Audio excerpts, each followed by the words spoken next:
What's up, queens? Welcome to the Female Dating Strategy Podcast, the meanest female-only podcast on the internet. I'm Ro. And I'm Savannah. I'm Ro. And and this week we are back. Is this our second or third installment of the historical Scrote series? Scrotes of History. I will park briefly and say we've had a lot of really, really cool requests to cover Queens of History, which we will eventually get to. I mean, this series is supposed to focus on Scrotes, but I'm glad it's taken so well. So we will cover some Queens of History as well once we've char-grilled the Scrotes this summer. So that is in the works, I promise. But yeah, so this week we are back stateside with a fully comprehensive roast of the Kennedy family. I don't even know how this family gets even an ounce of respect in American politics. I mean, I could say the same about the royal family, but you know how it is. Entrenched power. Okay, fair. Yeah, I know. Look who's living in a glass castle. Fair, okay, touche, Ro. Full of sausage thumb scrotes. Touche, Ro. So the Kennedy family are obviously very, very well known in American politics, partly because, I mean, they were marred by assassinations and just they were, I suppose, at the helm of some pretty history, such as Cuban Missile Crisis and the Civil Rights Movement as well. But this isn't really going to focus on their political record. This will more focus on their personal lives and almost like how they came to be seen as the royal family of America, which, considering what we know about the British royal family, is actually quite a fitting moniker for them because the scrotery is just as bad, if not worse, in some places, I'll say. Actually, no, it's just as bad. I think they're just as bad as each other, to be fair. Well, what makes it better is that we don't have to deal with them on a political stage anymore. Yes, exactly. You can vote them out, at least. You can vote them out, yeah. I think one of the Kennedy clan was recently voted out. I think he was in the House of Reps. One of them was, and they were like the first Kennedy to lose an election. I'm like, oh dear. But at least you can vote them out. At least you have that power. It does seem like the political tide just turns against the family of any prominent political president or anybody who held high political office, such as the presidency, and especially if they are in the Senate. Once that presidency is over and maybe like 10 or so years afterwards, it's like the pendulum just swings the entire way and everybody's collectively sick of the family. So it happened to the Bushes, it happened to the Clintons. Granted, Bill Clinton's behavior is being viewed in a different lens given like Trump's backlash is pretty immediate. Trump. No one likes Trump, and even diehard Trump fans are off his bandwagon at this point. So he's just basically around here. Every once in a while, he just kicks up a storm and you'll see a soundbite hit the media. And then most of them are crazy. And then once in a while, it's like, fair point, Trump. Like he'll say something that's like, actually, hold on. Let's pull Trump's latest quote. There was actually something that like Trump said recently. And he was like, Donald Trump brands U.S. a third world hellhole run by perverts and thugs. I'm like, fair point, President Trump. I don't disagree. So it's like, Trump has become one of those guys that just exist in media sound bites where like most of the times he says things are crazy. And then once in a while he'll say he'll drop something that's still inflammatory, but like kind of makes sense. So he's in the news literally today as we're recording this because he branded the U.S. a third world hellhole run by perverts and thugs in his latest 2024 campaign speech.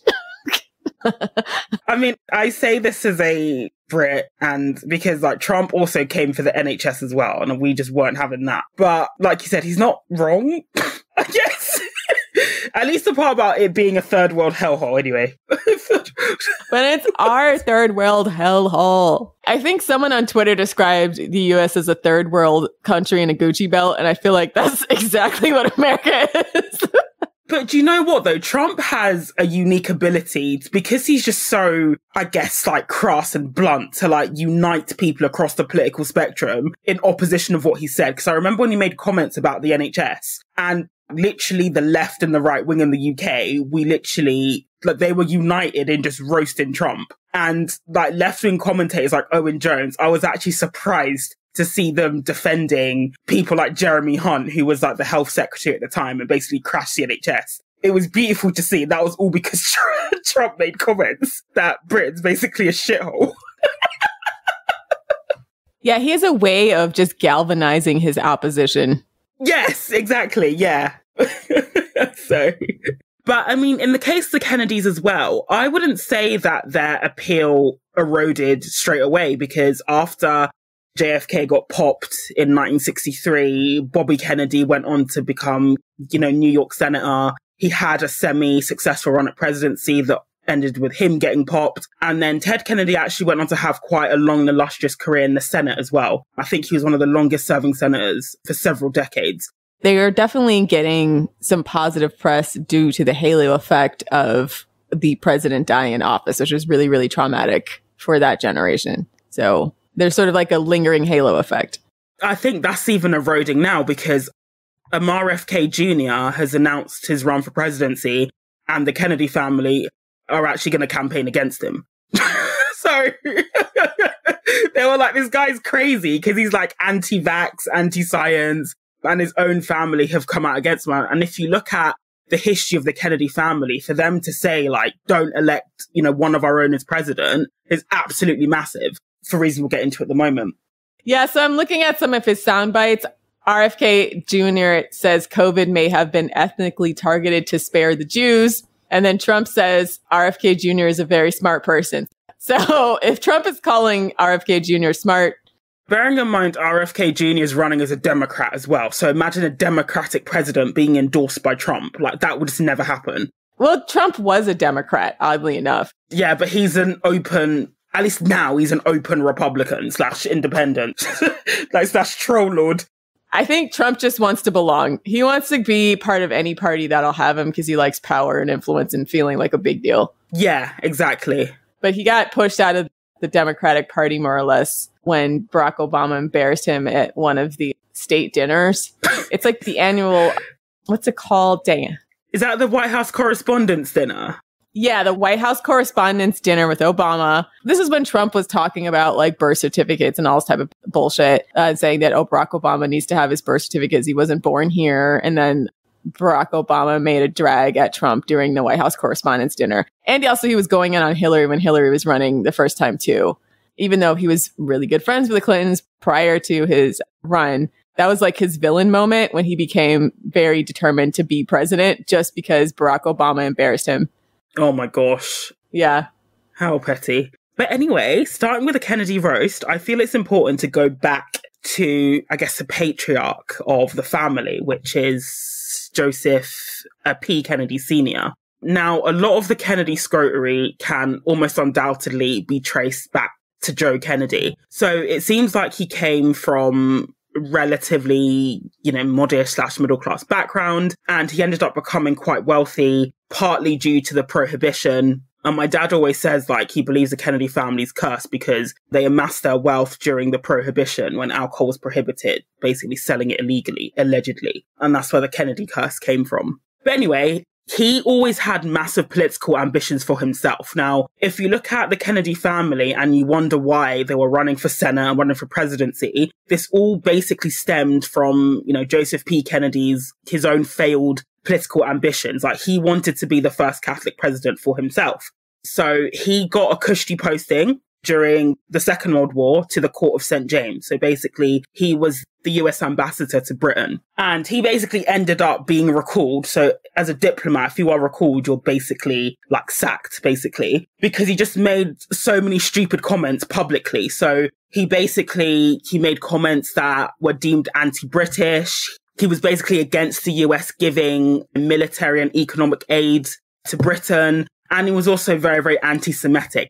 Anti-Semitism is absolutely not okay, but it was actually very, very prevalent at the time. But most people, especially if you were considering running for an office such as president, they were smart enough to not say it out in public. But Joseph P. Kennedy went to newspapers and basically made extremely anti-Semitic comments. And so they had to recall him. So basically, RFK Jr. is just following in tradition of his family. Yeah, basically. But he just doesn't have the, I guess, political aura of his uncles and his dad, basically. He's just like a throwback racist. A throwback. Yeah. And so he was recalled. And at this point, around the early 1940s, Joe Kennedy knew that his career was dead in the water. He would never become president. So when Kennedy was initially posted, he wanted to succeed a president like Roosevelt as the president in 1940. And he even told a British reporter in 1939 that he was confident that Roosevelt would lose the 1940 election, which obviously didn't happen. And he further pissed off the British by the fact, which I think maybe is slightly unfair, but when the Blitz was happening, so when Germany was dropping bombs on London in particular, he basically retreated to the countryside, whereas the royal family, which was King George VI and the then Princess Elizabeth, later Queen Elizabeth II, they all stayed in London and refused to basically be evacuated. But he dashed off to the countryside, so that further distanced him from the British public, who just felt that he was a coward, basically. So anyway, after that little run in London, which was ironically supposed to further his career, because if you are a diplomat to Britain on behalf of the US, that is probably one of the cushiest postings that you could get as a diplomat. He came back due to his own mouth with his future political ambitions in absolute tatters. And this was when he then switched his focus from himself down to his sons. So his first son, Joe Jr., was actually an open Nazi. He openly sympathized with the Nazi regime. At this point, they weren't necessarily aware that the Holocaust was happening, but they were aware of the fascist policies that the Nazis were enacting, within their territories. But he dies during the Second World War in a plane crash. So that was him taken out as well. So then the next son in line was JFK. And this is really where you begin to see the nepotism and the power and the money collide quite extensively, because what the Kennedys did was that they built quite influential alliances. So, for example, when JFK became president, obviously he was a senator, I believe, of Massachusetts at the time. I'm going to go ahead and pause here and say, I don't know any of this history, so... How do you not know this?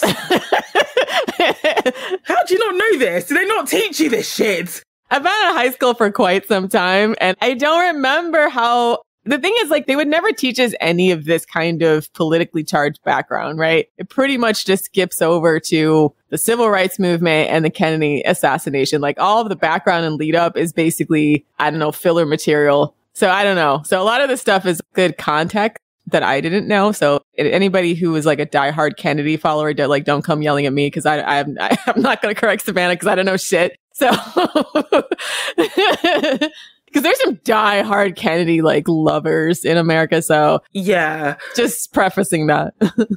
To be fair, as we'll get to in a bit when we talk about JFK in a bit more depth, actually we're here now so we might as well start. But especially after his assassination, there was a very concerted effort from Jackie Kennedy and the Kennedy family at large to almost give JFK the halo effect. So a lot of the stuff that you're hearing on this podcast has only recently come to light within the past few years. It wasn't common knowledge. For example, actually, a big scrote move, I would say, that I missed, which was done by Joe Sr., was that he actually performed a lobotomy on his oldest daughter, Rosemary.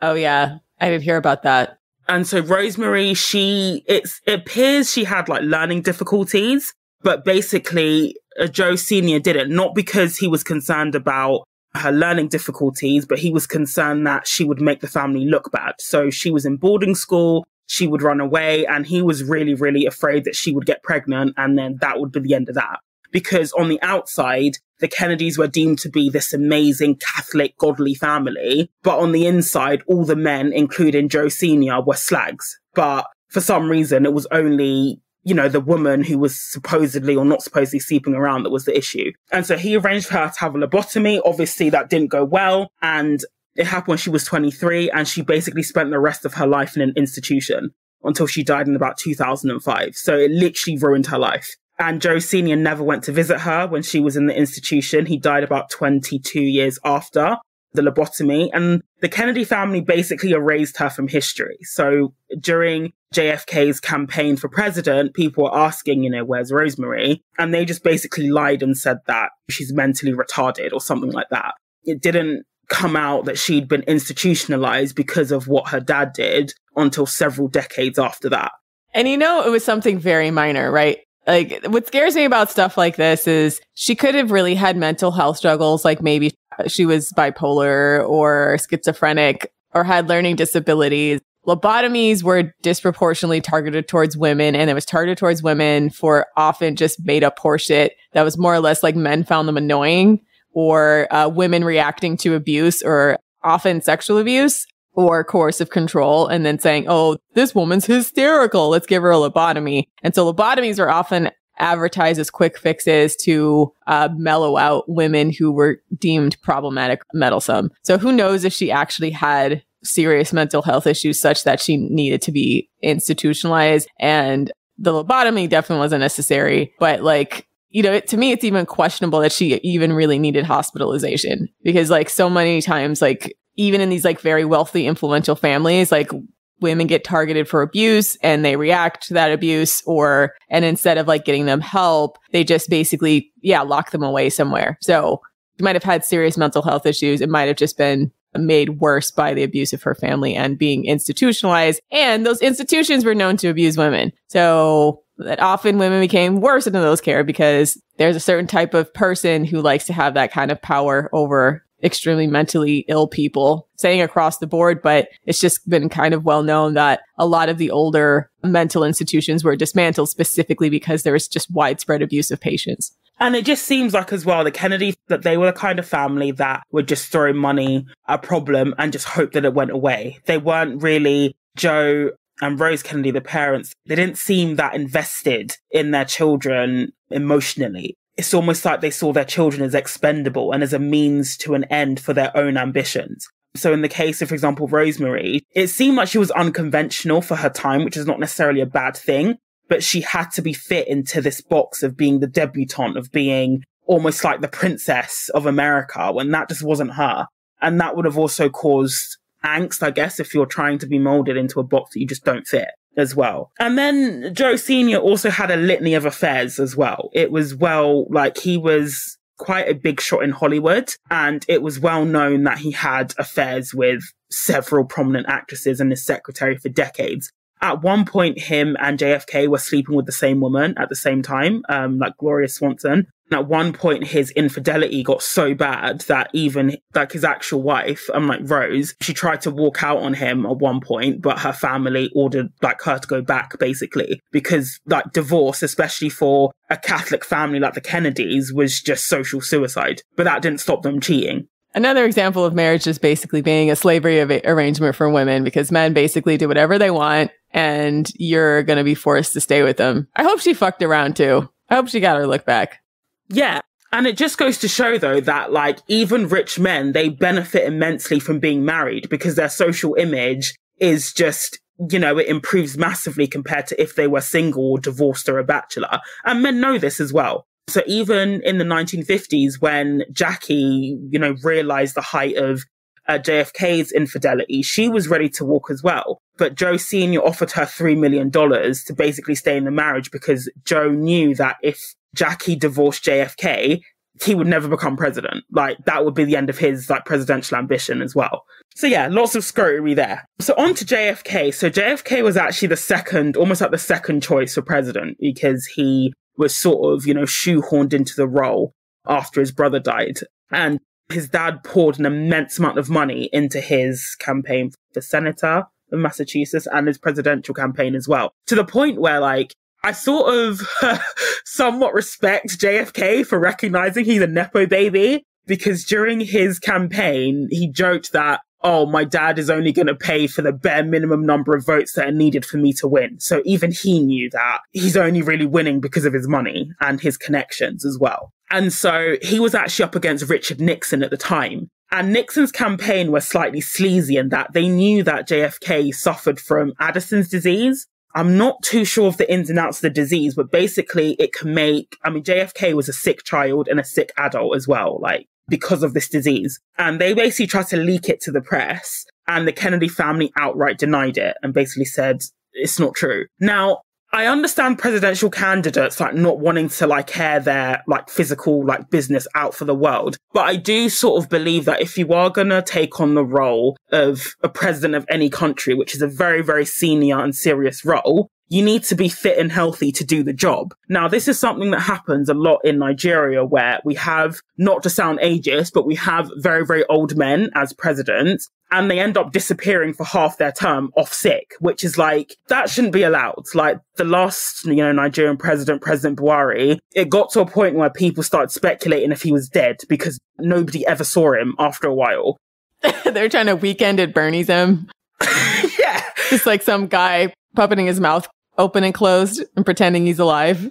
That's even if you saw him there, but we literally didn't see him. And that was because he would get medical treatment in London or in Dubai or somewhere else that wasn't Nigeria. And it's like, you can't really afford to be a sick president, especially if you want to be president of a country, even more so like the United States. And JFK's medical records have recently been released in more detail. And it found that during things like the Cuban Missile Crisis, he was on medication that affected his moods. Now, if you have a president when you're on the brink of... Oh, I bet they didn't send him to go get a lobotomy.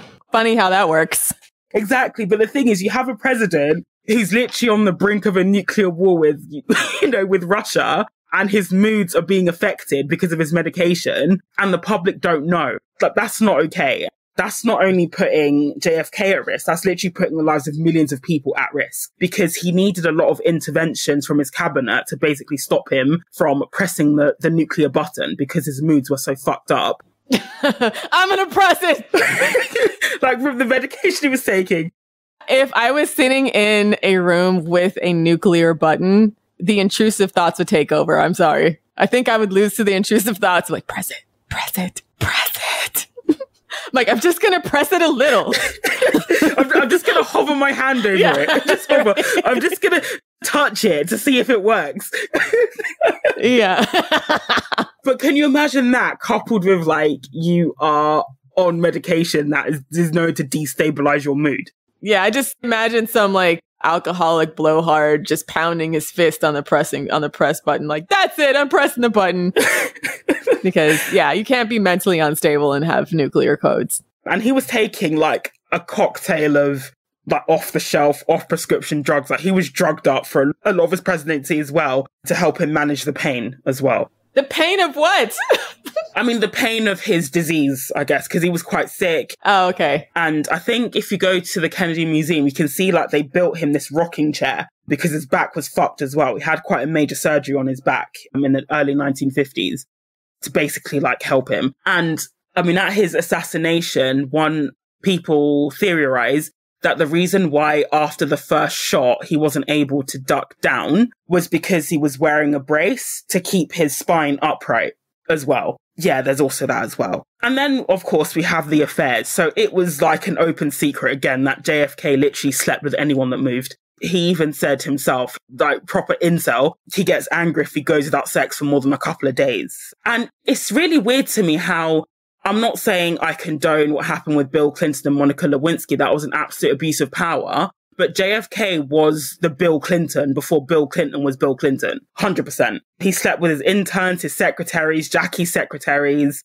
and he did it openly as well. Everyone knew. Each time his security detail, they would be recording, another strange woman walks into the president's hotel room, because obviously they would have to track who was going in and out. And it was almost like an open secret that he was sleeping around and cheated on Jackie as well. Cheated on Jackie infamously with a certain well-known actress. The jury's out on that one. Apparently, allegedly, JFK and Bobby slept with Marilyn Monroe, but the jury, there's not really any conclusive evidence. All right, let's not sully that good woman's name if it's inconclusive. As to whether it happened or not. I personally wouldn't be surprised because, on a serious note, Marilyn Monroe was heavily used and abused by a lot of men in her lifetime, so it's not beyond the realm of possibility that the Kennedy Scrotes got their mitts on her as well, unfortunately. But there was that too, and then obviously Jackie wanted out of the marriage, but Jackie, it's quite funny how, again, people seem to romanticize, almost in a way like William and Kate, although I'm not sure if their relationship is as bad as JFK and Jackie, but the way they romanticize Jackie and JFK when Jackie clearly only married JFK for the money. Clearly, it was a marriage of convenience, and she was, as long as she was made comfortable and was enjoying the millions to some degree, she was happy to stay there. I think she might have been fond of him, but it seemed like from the get-go, she wasn't really that into him. Because even on their wedding night, she made a comment and said, well, he's no Burt Lancaster, but he's all right. Basically saying, like, he's not physically all that. Oh! He's not physically all that. And to be fair, the Kennedy men, they are like mid, 100% mid. Except for JFK Jr. He was super fine. But he clearly got his looks from his paternal grandfather, from Jackie's side of the family. That's why. Because if you look at pictures of Jackie's dad and JFK Jr., they're like spitting image. So I see. You know, so there was that as well. So all the fine came from the mama side. Yeah, 100%. So that was like JFK. And obviously we know how like his life ended. I believe there's an anti-nepotism law, but it's not called that in the US, where federal officials can't hire immediate family members is because of JFK and Robert Kennedy. Because basically JFK gave Bobby Kennedy the position of Attorney General when he just graduated law school. And everyone was like, what the fuck? Like, Attorney General, like, you normally need decades of experience. And this isn't to say that Bobby Kennedy was a bad Attorney General. I think, I mean, looking at his record, he seemed to do the job decently well, but it was more the idea that this guy like literally graduated from law school and he's got the highest legal position, or like one of the highest legal positions in the country. And Lyndon B. Johnson was absolutely incensed. He hated Bobby Kennedy. Like, they really, really hated each other. And so that was why I think when Lyndon B. Johnson came in after Kennedy, he passed that law. They call it the Bobby Kennedy law, basically anti-nepotism law. So that's the reason why Trump couldn't officially hire his family. They could only be advisors, which is unpaid advisors. They couldn't actually be on the presidential payroll. So that's JFK. And I guess you can maybe argue or not argue that he got his just desserts in Dallas, Texas in November 1963. Oh, that was pretty traumatic for the country. It's interesting because it's like, as much as I want to roast it, it's hard for me to do it only because having talked to older people for when that happened, even him at sometimes being polarizing, like it was the first time that a president's assassination had been like televised, right? So imagine you just see the president literally get shot in the middle of a parade. So it was somewhat traumatic. Yeah, true. I mean, there's a ton of conspiracy theories, which we're not going to get into here. But I don't know. It seemed like, especially even like the head of the FBI at that time, I could do a whole episode on him because he was majorly scroty. But it didn't seem to register within people. I don't know if that was because Kennedy wasn't liked or maybe they were threatened by their power or something. But within the upper echelons of politics, it just didn't really seem like a massive loss. At least not the way the rest of the country and even the whole world was experiencing it. Because Kennedy was really the first president that was almost like the looks and the image over substance sort of president. Not saying that he didn't have any substance, but, you know, that was really the first president that was elected based on, you know, he's young, you know, somewhat good looking, you know, well spoken, and it really ushered in that era. So then the next, I guess, candidate in line was Bobby Kennedy. So he went for and was elected to the New York Senate, and he was running for president himself until he was shot in 1968. At that point, the presidential ambitions basically then turned to Ted Kennedy. And I just want to backtrack like briefly, because in the aftermath of JFK's like death, there was the reason why Jackie quickly married Aristotle Onassis, a Greek shipping magnate, and basically fucked off to Scorpios, Greece, was because the Kennedy family became quite controlling over her trust fund or access to money. And so she was forced to basically campaign for Bobby. Otherwise, they basically said, you know, we'll cut you off. So that's why she went and married somebody who was wealthier, so she could afford to lose access to that trust fund. And by proxy, the obligation that she should continue to be paraded out for the Kennedys. Bearing in mind that woman literally, you know, witnessed her husband being blown to pieces in front of her, they still tried to use her as almost like a political tool, which is really cold. Yeah, that's ice cold. And we say as well, FDS always says, like, these rich people, they have ways to extract what they want from you and then dump you when, you know, you no longer fulfill a purpose. I mean, like, Jackie had the intellectual nous to be able to maneuver herself out of that and go and find somebody richer. But if you don't have those sorts of options, you can very quickly become stuck in a life that you hate. almost ending up in a gilded cage as well. And just generally speaking, like, JFK didn't really treat her very nicely during the marriage either. Like, he had her sectioned. I mean, she confronted him about his cheating, and he chased her down the street, and he had her sectioned because of that. You know, so like Ro was saying, it was just common practice for men to basically section or lobotomize women if they were even slightly annoying. It's stuff like this that bothers me because I feel like when we talk about horrific abuses in history, a lot of the things that happen to women, it's glossed over. It's glossed over. And I feel like this is kind of a big fucking deal that you are hospitalizing. You're just literally forcibly hospitalizing women because they're annoying to you. And she was drugged up. So when people are like, oh, how did marriages last so long? Like, I wouldn't be surprised if a lot of our grandmothers were sectioned, drugged up, institutionalized, lobotomized, you know, just because their partner found them a bit annoying one day, or they didn't do what they were told. Yeah. This whole family just makes me cringe. We then move on to Ted Kennedy with the Chappaquiddick incident, where basically he drove a car off a bridge that had one of his aides in the car. He managed to get himself out of the car, but he left his aide to die because he didn't report the incident straight away. And that basically ended his presidential career. And he had the guts, the nerve to be like, oh, I think there's a Kennedy curse hanging over all of us. I'm like, it might be a scrote. You mean the consequences of your actions? Yeah, I'm cursed. And I don't even know how he avoided a prison sentence for that, because I'm pretty sure, like, it's not hit and run, but ultimately he drove the car off the bridge into the river and somebody died as a result of that. So that was the end of his presidential ambition. But as we know with, you know, white men, they tend to fail upwards. And he actually had quite an illustrious and long career in the Senate until he died in 2009. So we then move on to the second generation Kennedys, and they're still a hot mess, just like their, I suppose, you know, parents and grandfather as well. So a special mention to Michael Lemoyne Kennedy, who was caught sleeping with the family's babysitter. And just like every, I guess, like scrote alleges, because the age of consent in Massachusetts is 16, he argued that they didn't have sex until she was 16. I don't know why scrotes always do that, as if it makes it any better, because it's like, okay, you know, let's assume that you're telling the truth and you wait until she was 16. You were clearly still attracted to her before she was of the age of consent. Clearly. Yeah, I don't know that cuts it as an explanation. Everybody thinks it's weird, rightfully so. But yeah, I don't believe that for a second. It's always conveniently when they become the legal age of consent, so they've got plausible deniability, that they commit statutory rape. But then he dies in a skiing accident in 1997 because he wasn't wearing a helmet or any other safety equipment. And he was skiing in Colorado and hit a tree at very, very high speed. It sounds like a lot of the things that are taking these guys out are Darwin Awards. You know what I mean? They're like Darwin Award status.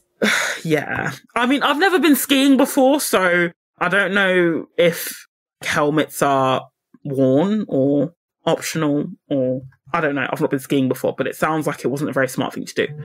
So another special mention actually to JFK Jr. Now, JFK Jr., again, he's sort of seen as the prince of American politics because he was dashing, he was handsome, but even the circumstances surrounding his death, basically his death occurred because he wasn't qualified to fly his plane in the conditions that he was flying in. Yeah, it increasingly sounds like Darwin Awards with a lot of these guys, except for obviously the presidential assassination. The rest of these guys are just reckless and irresponsible, and they just don't follow proper safety precautions. But I sort of feel like when you have that much money and no one really tells you no, it can be quite easy to basically slip into the mindset that you're invincible and that you should be able to do whatever you like, especially when the Kennedys were adept at covering up each other's fuck up. So, like as I've mentioned before, like Ted Kennedy realistically should not have been allowed anywhere near political office for the rest of his life after Chappaquiddick, but he managed to somehow fail upwards. And it just seems like there's just almost this like streak of just arrogance within the family as well that unfortunately, you know, sometimes has deadly consequences. I mean, even, you know, the Kennedy assassination, whilst that wasn't, you know, JFK's fault at all, but it just makes you wonder why you would have an open top limousine in a public space, at least anyway. But I suppose at that time as well, a president hadn't been assassinated that openly since, was it Lincoln? So yeah, there's that too. it was just unfortunate, I guess.